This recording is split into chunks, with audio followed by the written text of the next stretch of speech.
What happened in that courtroom will be talked about for years. Judge Judy, the famous TV personality turned judge, thought she could silence Jonathan Roumie, the beloved actor, with a contempt fine during his testimony about voting rights. The 74-year-old former TV judge, now sitting on the federal bench, looked down at the 43-year-old actor with complete confidence. She had no idea what was coming next. "You're out of order, Mr. Roumie," Judge Judy declared, her voice echoing through the packed courthouse. "I'm fining you $500 for contempt of this court." The room went dead silent. Jonathan Roumie, known for his calm demeanor and deep convictions, slowly stood up. What he said next didn't just shock everyone in that courtroom.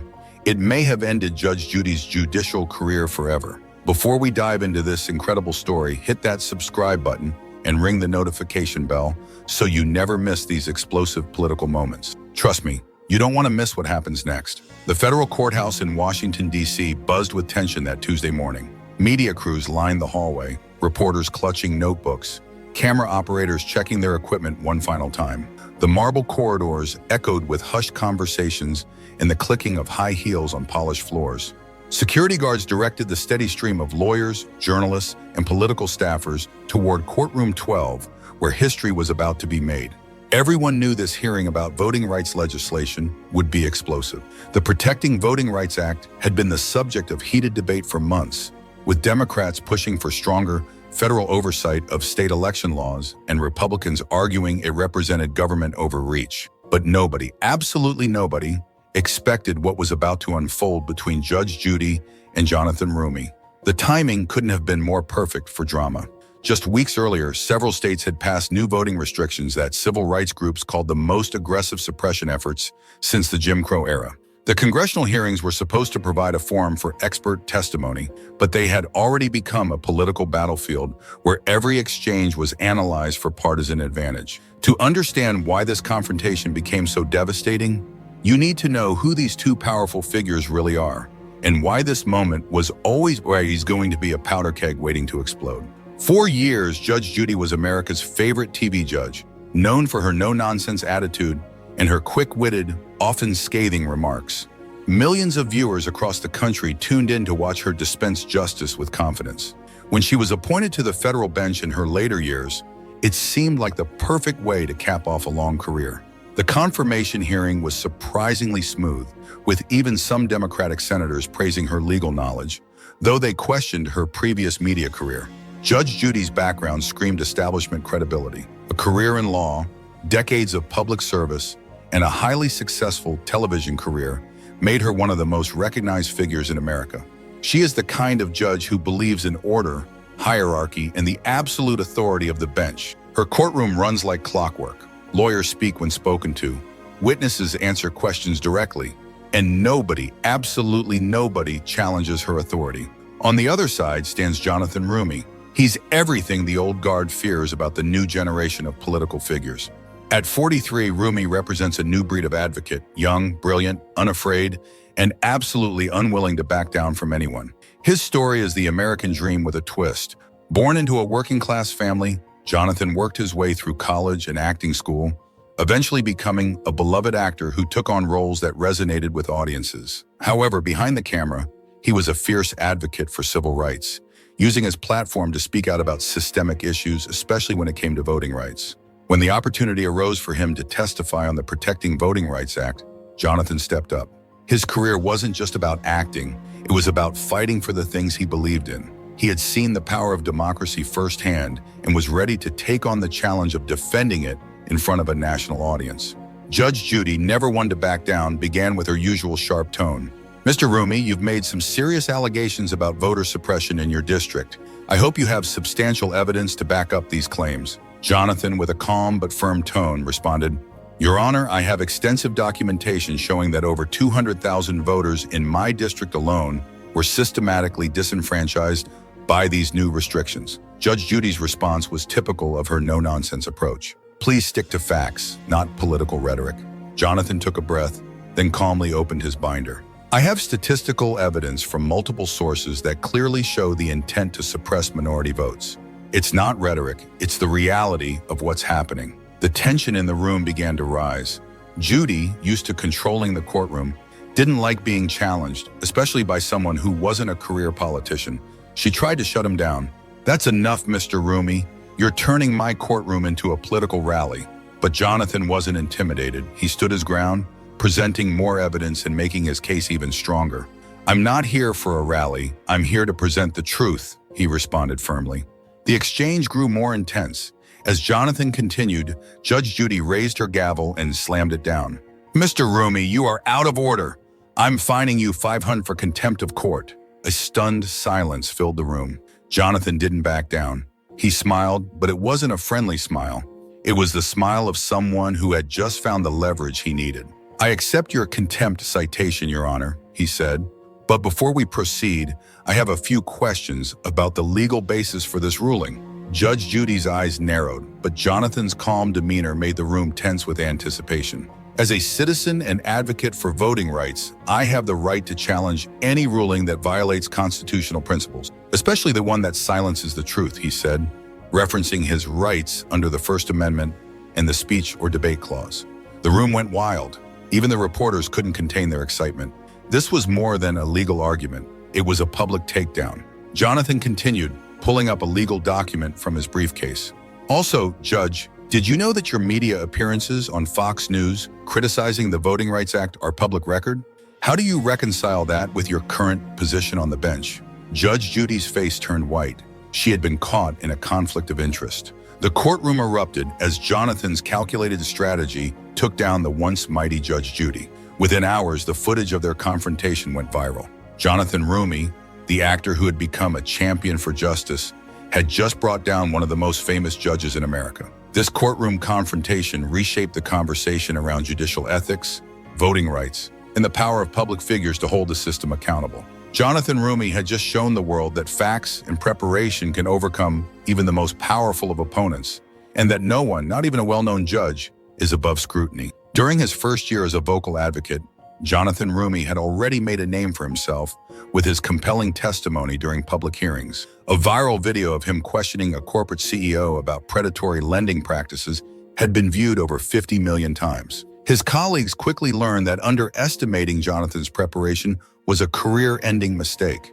But what makes Jonathan Roumie truly formidable to people like Judge Judy is his combination of acting skills and unyielding political passion. He knows the law as well as any judge, but he also knows how to connect with people, how to make complex legal issues feel deeply personal and urgent. He's not intimidated by robes, gavels, or fancy titles. His colleagues often joke that he's the only advocate who actually reads the fine print of every bill and remembers it months later when it matters most. The hearing that brought them together was about the Protecting Voting Rights Act, a piece of legislation aimed at restoring key provisions of the Voting Rights Act that the Supreme Court had gutted. Jonathan Roumie had been invited to testify about voting suppression in Texas, bringing with him a binder full of evidence that Republican legislators were systematically making it harder for people of color to vote. For Judge Judy, this was supposed to be a routine hearing. Ask a few questions, maintain order, maybe make a few pointed comments about federal overreach. She'd handled hundreds of these hearings in her career. For Jonathan Roumie, however, this was deeply personal. He had seen firsthand how voting restrictions affected his constituents. He had fought these battles in courtrooms across the country. He wasn't coming to this hearing to play nice or follow protocol. He was coming to expose the truth. No matter how uncomfortable it made others, the stakes couldn't have been higher. This wasn't just about one piece of legislation. It was about the future of voting rights in America. It was about whether the old guard could maintain control over the narrative or whether a new generation of leaders would force uncomfortable truths into the light. The hearing started exactly how Judge Judy expected. Formal introductions, procedural motions, the usual Washington theater. She sat behind her massive wooden bench, looking down at the witness table where Jonathan Roumie sat, his thick binder of evidence in front of him. Everything was going according to plan. "Mr. Roumie," Judge Judy began, her voice carrying that authoritative tone she'd perfected over the years, "you've made some very serious allegations about voting restrictions in Texas. I hope you have substantial evidence to back up these claims." Jonathan Roumie looked up at her, his expression calm but focused. "Your Honor, I have extensive documentation of systematic voting suppression affecting over 200,000 voters in my district alone." "I'll be the judge of what constitutes evidence in my courtroom," Judge Judy replied, her voice edged with skepticism. "Please stick to facts, not political rhetoric." The first warning sign flashed across Jonathan's face, a slight narrowing of his eyes that anyone who had seen him on stage would recognize. But he kept his composure, opening his binder with deliberate precision. "Of course, Your Honor.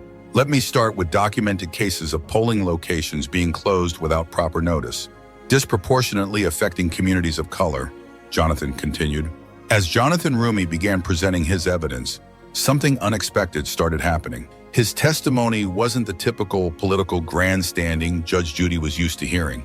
This was a former civil rights advocate methodically building a case, citing specific statutes, referencing precedent, and presenting evidence with surgical precision. "We've documented 47 polling locations that were closed between 2020 and 2020, with 89% of those closures occurring in zip codes with majority-minority populations," Jonathan said. Judge Judy interrupted sharply. "Correlation is not causation. You can't simply assume." "I'm not assuming anything, Your Honor," Jonathan Roumie cut in smoothly. "I'm presenting statistical analysis that shows a clear pattern of discriminatory intent, backed by internal communications from state election officials that we obtained through public records requests." The tension in the room began to mount. Republican committee members shifted uncomfortably in their seats. Democratic members leaned forward, sensing something significant was building. The media section buzzed with whispered conversations. Judge Judy's jaw tightened. In her courtroom experience, witnesses, especially political ones, didn't usually come this prepared, and they certainly didn't interrupt her. Jonathan continued, his voice gaining strength. "We have documented evidence that these closures were coordinated through a systematic plan developed by state officials." "That's enough," Judge Judy boomed, her voice shaking the room. "Mr. Roumie, you're turning my courtroom into a political rally. I asked for facts, not conspiracy theories." The room went electric. Jonathan Roumie slowly closed his binder, his movements deliberate and controlled. When he looked up at Judge Judy, there was fire in his eyes. "Your Honor, with all due respect, everything I presented is documented fact. Internal emails, statistical analyses, sworn affidavits from affected voters. If you're uncomfortable with the truth, that says more about your judicial philosophy than my testimony." A collective gasp rippled through the courtroom. Nobody, absolutely nobody, talked to Judge Judy like that in her own courtroom. The media section erupted in furious note-taking. Republican committee members looked stunned. Democratic members tried to hide their smiles. Judge Judy's face flushed red. Her knuckles went white as she gripped her gavel.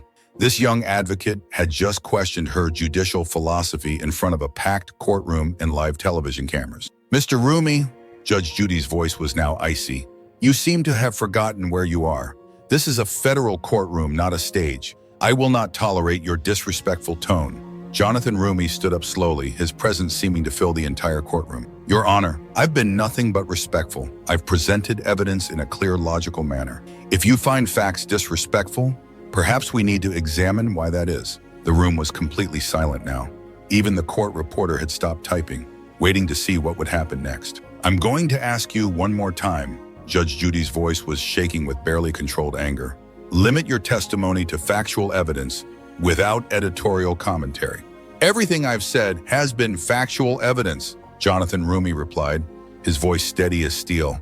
"The internal emails showing coordination between state officials to close polling sites in minority communities. That's fact. The statistical analysis showing discriminatory impact. That's fact. The sworn testimony from voters who were disenfranchised. That's fact. Which of these facts would you like me to stop presenting?" That's when Judge Judy made the mistake that would define this entire confrontation. Instead of recognizing that she was facing a legal mind as sharp as her own, instead of acknowledging that Jonathan was presenting legitimate evidence that deserved serious consideration, she fell back on the one thing she thought would silence him: the absolute power of her position. "Mr. Roumie," Judge Judy said, raising her gavel, "you are out of order. Your disrespectful attitude toward this court is unacceptable. I'm holding you in contempt and fining you $500.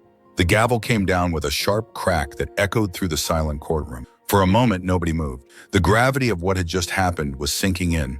A federal judge had just held a sitting actor in contempt for presenting evidence about voting rights violations. But then something extraordinary happened. Instead of backing down, Instead of apologizing or looking embarrassed, Jonathan Roumie smiled. It wasn't a friendly smile. It wasn't a nervous smile. It was the smile of someone who had just been handed exactly what they needed. The moment Judge Judy brought down that gavel, the entire dynamic in the courtroom shifted.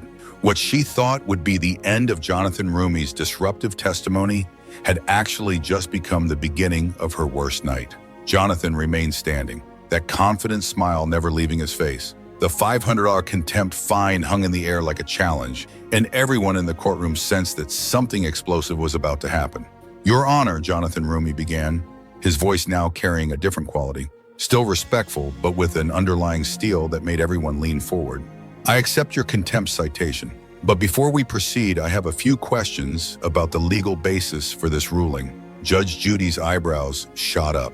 "Mr. Roumie, you don't get to question my legal rulings in my own courtroom." "Actually, Your Honor, I do," Jonathan Roumie said, his voice calm, measured, but there was something in his tone that made the entire room hold its breath.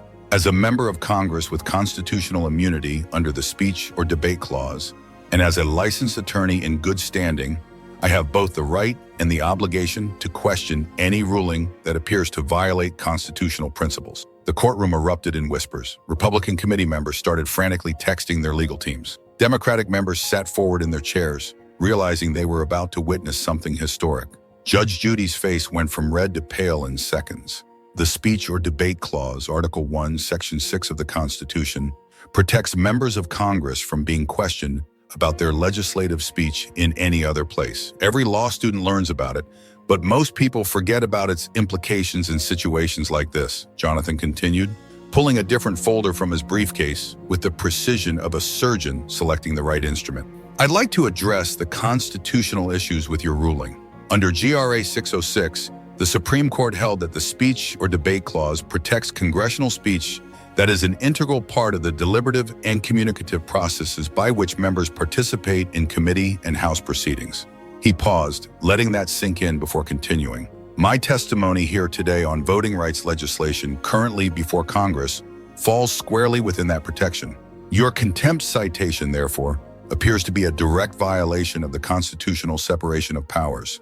The silence in the courtroom was deafening. Judge Judy stared down at Jonathan Roumie, her legal mind racing through the implications of what he had just said.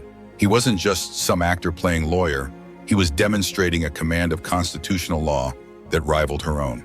"However, Your Honor," Jonathan continued, his voice still sharp and controlled, "there's something else we need to discuss." He opened his folder and pulled out a stack of papers. "Before issuing your contempt citation, did you consider your own statements about voting rights legislation?" "What are you talking about?" Judge Judy's voice had lost its authoritative boom, replaced by something that sounded almost nervous. "I'm talking about your appearance on Fox News 3 weeks ago, where you stated, and I quote, 'The Protecting Voting Rights Act is constitutional overreach that will destroy the integrity of American elections.' Did you make that statement?" The courtroom exploded. Republican committee members looked shocked. Democratic members were furious. The media section went into overdrive, reporters frantically typing and making phone calls. Court security moved closer to maintain order as voices began rising throughout the gallery. Judge Judy's face had gone completely white. "My previous commentary as a private citizen has no bearing on my judicial duties, doesn't it?" Judge Judy stammered. Jonathan Roumie's voice was razor sharp. "Now, because according to the Judicial Code of Conduct, Canon 2 specifically requires judges to avoid even the appearance of impropriety. Publicly condemning legislation and then holding a congressman in contempt for defending that same legislation seems to create exactly that appearance." He paused, letting his words sink in before delivering the next blow. "In fact, Your Honor, weren't you specifically warned by judicial ethics experts that your media appearances might create conflicts of interest when you were confirmed to this position? But the constitutional arguments were just the opening act. What came next would destroy Judge Judy's credibility forever." "Your Honor, there's one more thing." Jonathan Roumie reached into his briefcase and pulled out a tablet. "Are you familiar with the law firm Brennan and Associates?" Judge Judy's eyes went wide for the first time in the entire proceeding. She looked genuinely afraid. "Congressman, I don't see how that's relevant." Judge Judy's voice was shaking with barely controlled anger. "It's relevant because Brennan and Associates has been paid $2.3 million over the past 2 years by the Republican National Committee to challenge voting rights legislation in federal court. And according to financial disclosure forms, you own significant stock in Brennan and Associates. The courtroom erupted in chaos. Republicans jumped to their feet, shouting objections. Democrats demanded answers. The media section was in complete frenzy. Court security guards stepped forward, hands moving instinctively toward their restraints as voices rose throughout the gallery. "That's a lie," Judge Judy shouted, her composure completely shattered. Jonathan Roumie held up the tablet showing the financial document. "These are your financial disclosure forms from last year, filed with the Administrative Office of the U.S. Courts. Line 47 shows your investment in Brennan and Associates. Should I read the exact amount?" He paused dramatically, looking directly at Judge Judy.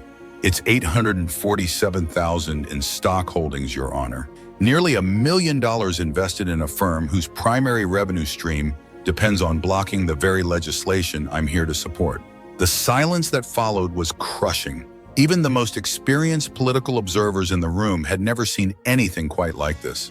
A sitting advocate systematically exposing a federal judge's financial corruption in real time. The room was in complete pandemonium now, but Jonathan Roumie's voice cut through the chaos like a blade. "Your Honor, you have a direct financial interest in the outcome of voting rights litigation. You publicly condemned the legislation I'm here to support.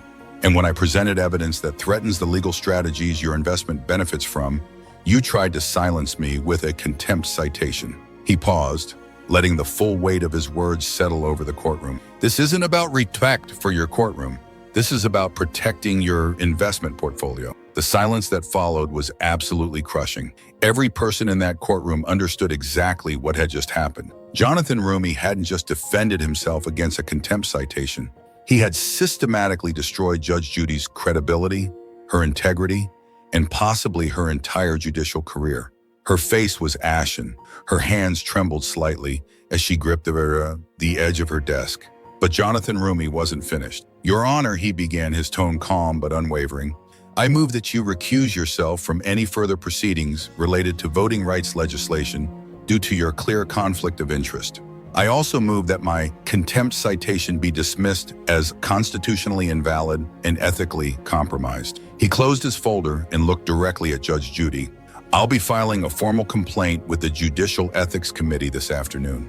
The judge who had started this hearing with complete confidence, who had thought she could silence an advocate with the bang of her gavel, now sat in stunned silence as her career crumbled around her. "Court is in recess," Judge Judy mumbled, practically fleeing from the bench. As she disappeared through the door behind the bench, the courtroom erupted in chaos. But through it all, Jonathan Roumie stood at the witness table, calm and composed, having just delivered one of the most devastating legal takedowns in modern political history. The gavel had barely stopped echoing when the first tweet went out. A reporter in the gallery had live-streamed the entire confrontation, and within minutes, "Roumie destroys Judge Judy" was trending nationwide. What happened in the hours and days after that courtroom showdown would reshape not just two careers, but the entire conversation about judicial ethics and voting rights in America. Within 30 minutes of court recessing, the video clips were everywhere. Twitter, TikTok, Instagram, YouTube, every platform was flooded with clips of Jonathan Roumie systematically dismantling Judge Judy's authority. The moment he revealed her financial conflicts became the most watched political video of the week. "Watch, Advocate exposes judges' financial conflicts in real time," blasted across CNN's homepage. Fox News found itself in the awkward position of covering their former legal analyst's complete humiliation. MSNBC led with "Constitutional Scholar Destroys Corrupt Judge." But it wasn't just the mainstream media. The clips were being shared by everyone, from high school civics teachers explaining separation of powers to constitutional law professors using it as a case study in judicial ethics violations. The most viral clip, watched over 15 million times in the first 24 hours, showed the exact moment Judge Judy's face went white when Jonathan Roumie mentioned Brennan and Associates. Social media users slowed it down, zoomed in, and created memes of her expression of absolute terror. The political ramifications were immediate and devastating. Within hours, Democrats were calling for Judge Judy's impeachment. Progressive organizations that had been planning routine campaigns around voting rights suddenly found themselves with the perfect symbol of judicial corruption. Alexandria Ocasio-Cortez tweeted, "When you come for Jonathan Roumie, you better not miss. This is what happens when you try to silence someone who knows the law better than you do. Judicial corruption exposed in real time." But the response wasn't just from progressives. Conservative legal scholars found themselves in the uncomfortable position of defending the indefensible. Even some Republican committee members who had been in the hearing began distancing themselves from Judge Judy. Senator Ted Cruz, never one to miss a political opportunity, tweeted, "While I disagree with Rep. Roumie on policy, judicial ethics must be above reproach. These allegations demand immediate investigation." The White House found itself in the awkward position of commenting on a federal judge appointed by the previous administration. Press Secretary Karine Jean-Pierre carefully stated, "The president believes all judges must maintain the highest ethical standards. These are serious allegations that merit thorough investigation." Republican leadership tried to contain the damage by arguing this was a partisan attack on the judiciary, but their talking points fell flat when conservative legal experts began acknowledging the severity of the allegations. The Federalist Society, normally a reliable defender of conservative judges, notably refused to issue a statement supporting Judge Judy. Harvard Law School professor Lawrence Tribe called it the most blatant violation of judicial ethics I've witnessed in 4 decades of legal practice.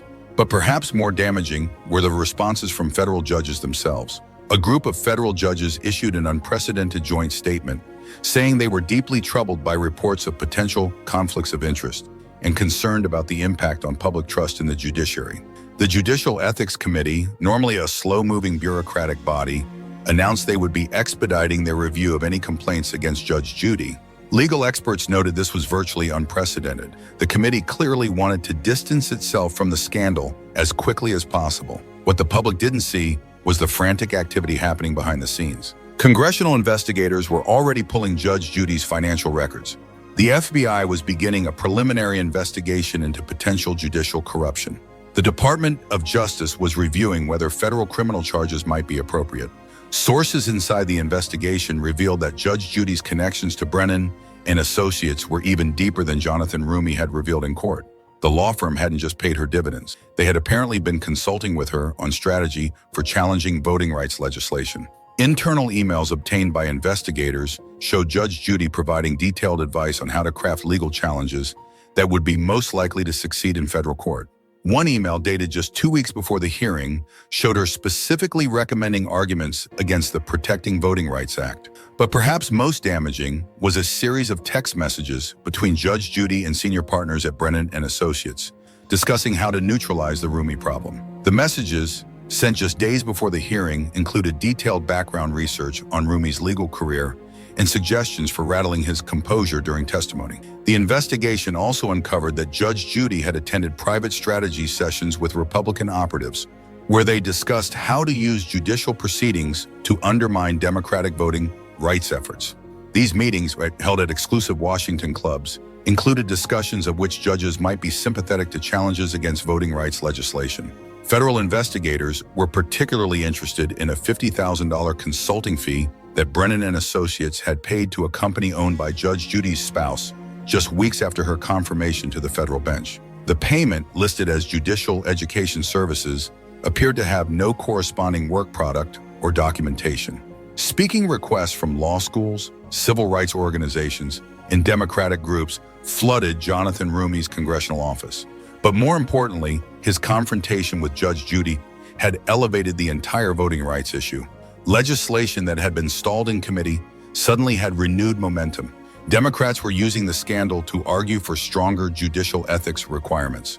Progressive organizations were using it to highlight the urgent need for voting rights protection. What Jonathan Roumie did wasn't just brilliant legal advocacy, said Kristen Clark, head of the NAACP Legal Defense Fund. He showed the American people exactly how the system works against voting rights. He made the abstract concrete. Within 48 hours of the hearing, Jonathan Roumie had received calls from Harvard Law School, Yale Law School, and Stanford Law School, inviting him to give guest lectures on constitutional law and judicial ethics. The American Bar Association extended an invitation for him to deliver the keynote address at their annual convention. His congressional colleagues were equally impressed. "I've been in Congress for 20 years, said Congressman Jaime Racine, a constitutional law professor before entering politics, and I've never seen anyone dismantle judicial corruption with such precision. He didn't just win that confrontation, he taught a masterclass in constitutional advocacy. But perhaps the most telling sign of his rising star was the flood of recruitment calls from major law firms offering him seven-figure partnership deals, and from top universities offering him endowed chair positions, all of which he politely declined, saying his work in Congress was just getting started. The Judge Judy scandal began revealing broader problems with judicial ethics and conflicts of interest. Investigative reporters started digging into other federal judges' financial holdings. Congressional Democrats announced hearings on judicial ethics reform. But perhaps most significantly, the confrontation had changed the conversation about who gets to speak with authority in American politics. Jonathan Roumie hadn't just defeated Judge Judy, he had shown that young leaders, especially young leaders of color, could take on the most established institutions and win. 3 days after the hearing, Judge Judy announced she was taking a temporary leave of absence to address the ethics allegations. Legal experts noted that judges almost never take such leaves unless they're preparing to resign or expecting to be removed. By the end of the week, Brennan and Associates was under federal investigation. 3 other federal judges with financial ties to the firm had recused themselves from voting rights cases. The Republican National Committee was facing questions about their legal strategies and whether they had inappropriately influenced federal judges. But the real victory wasn't just about one corrupt judge or one unethical law firm. Jonathan Roumie's takedown of Judge Judy had exposed the entire network of financial interests working to undermine voting rights. It had shown the American people exactly how money flows through the system to influence judicial decisions. More importantly, it had shown that these systems aren't untouchable.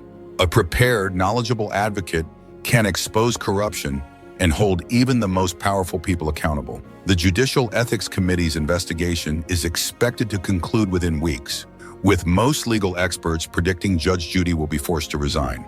The FBI investigation into Brennan and Associates could lead to criminal charges, and Congress is moving forward with the most comprehensive judicial ethics reform in decades. But perhaps most significantly, Jonathan Roumie has emerged as a new kind of political leader. Someone who combines deep legal expertise with fearless advocacy and the ability to communicate complex issues to regular people. He's already being mentioned as a potential Senate candidate, a future presidential contender, and a Supreme Court justice. But regardless of what office he seeks next, his confrontation with Judge Judy has established him as one of the most formidable political figures of his generation. The ultimate lesson of this confrontation isn't just about judicial corruption or voting rights, though both are crucially important. It's about the power of preparation, the importance of standing up to authority when authority is wrong, and the reality that in America, truth and facts can still triumph over power and position. Jonathan Roumie didn't just make Judge Judy regret her contempt citation. He showed the entire country what real leadership looks like in the 21st century. The question now isn't whether Judge Judy will survive this scandal.